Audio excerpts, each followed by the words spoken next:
আসসালামু আলাইকুম। একটা প্রবাদ আছে যে জাত যদি ভালো হয় তাহলে আপনার ফসলও ভালো হবে।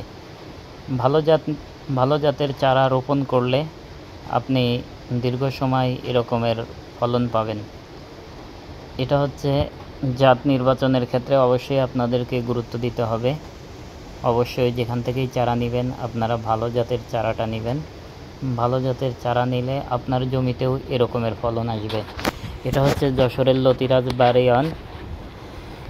আজকে দেখাবো যে আমাদের জমিতে কি পরিমাণ লতি আসছে এবং এই লতিগুলো বড় হওয়ার পিছনের কারণ কি সে বিষয়ে আজকে আপনাদেরকে বলবো। আজকে আপনাদেরকে দেখাই, দেখুন আমাদের প্রতিটা গাছে কোনো শুকনা ডগা নেই, সবই তরতাজা ডগা। আর লতি চাষের একটা গুরুত্বপূর্ণ বিষয় হচ্ছে কি যে জমিটা সুন্দরভাবে পরিষ্কার রাখা।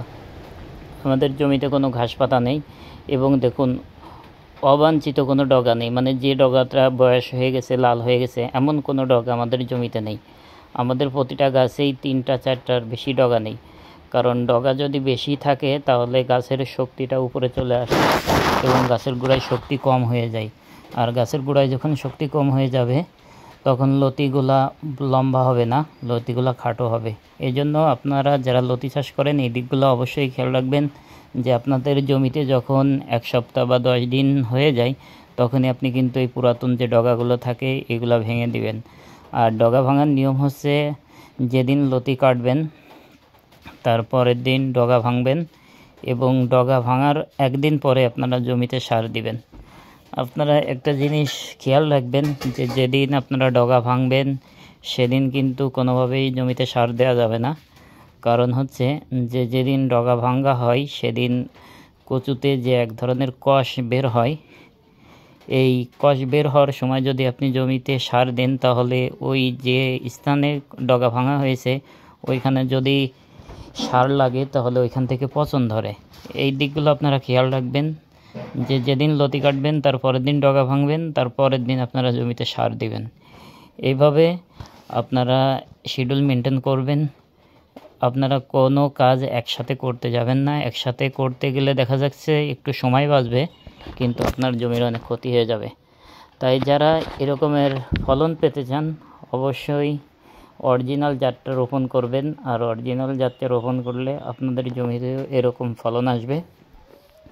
আর যদি আপনাদের চারা প্রয়োজন হয় আমাদের কাছে চারা আছে, আমাদের সাথে যোগাযোগ করবেন। আর যে কোনো পরামর্শ হোক আমাদের সাথে যোগাযোগ করবেন, আমরা আপনাদেরকে সহযোগিতা করব। এবং আপনাদেরকে আরেকটা বিষয় বলবো যে আপনারা জমিতে অতিরিক্ত পানি বাঁধায় রাখবেন না, জমিটা একটু হালকা টানায় দিবেন যাতে জমি দিয়ে হাঁটা যায়। জমিতে যদি বেশি স্যাঁতসেঁতে বা কাদা কাদা থাকে তাহলে জমিতে বিভিন্ন রকমের ব্যাকটেরিয়ার আক্রমণ হয়, গাছের গোড়ায় পচন ধরে। এই দিকগুলো আপনারা খেয়াল রাখবেন।